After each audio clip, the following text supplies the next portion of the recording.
The water hummed with laughter. Not mine, and not invited. I froze at the edge of my backyard, staring at a fever dream. Wine glasses clinking, swimsuit straps popping, and Karen Peterson, the HOA dictator, sprawled in my new hot tub like it was her royal bath. Some guy in sagging trunks poured her wine as she chirped, "Oh good, you're back. We were just saying how lucky we are to have a shared gem like this." My fists clenched. I hadn't even used the tub yet. It was my birthday gift to myself. And now it bubbled with spilled cocktails and Karen's feet dangling over the jets. That's when I knew. She had crossed me for the last time. 3 weeks earlier, life was good. I'm Jake Miller, software developer, introvert, quiet king of petty revenge. I moved to Pinewood Heights for peace, not HOA drama.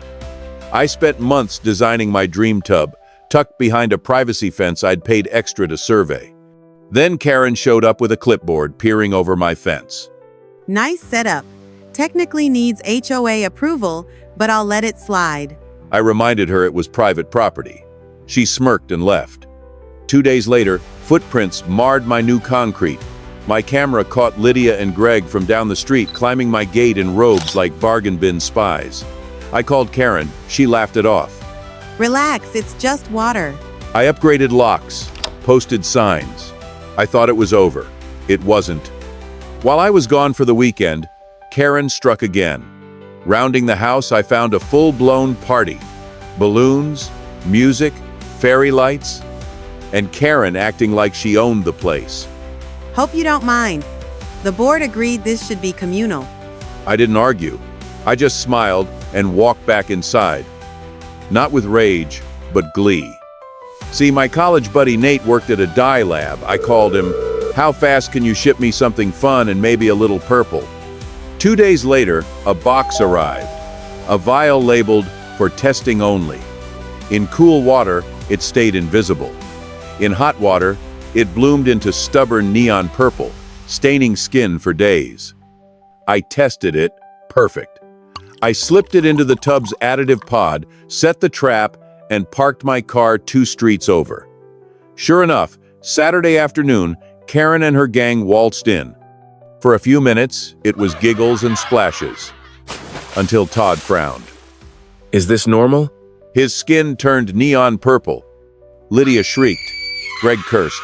Karen stood up, blazing purple, screaming about sabotage. Chaos erupted. I muted the cameras, grinning as they flailed like neon flamingos. By Sunday, the neighborhood chat exploded.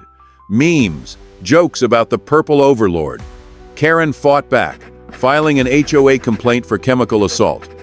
At the board meeting, she ranted, faintly purple under a sweater. I calmly handed over my property survey, trespassing footage, and Nate's safety documents. The board watched in stunned silence. Karen's complaint sank like a stone. Desperate, she accused me of poisoning morale on Facebook. She filed a health claim. The inspector laughed it off as neighbor silliness. Then, a board member tipped off an audit. Turns out, Karen had been siphoning HOA funds for years. When the audit confirmed her theft, local news ran the story.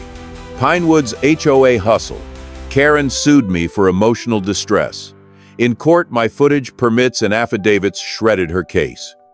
The judge ruled in my favor and awarded damages. Karen eventually sold her house and vanished. Peace returned. My hot tub stayed untouched. At the next barbecue, someone joked, "Did Karen turn fully purple?" "Just waist up," I said, raising my glass. Finally, Pinewood Heights was mine again, untainted, with Karen's purple fiasco fading into the past.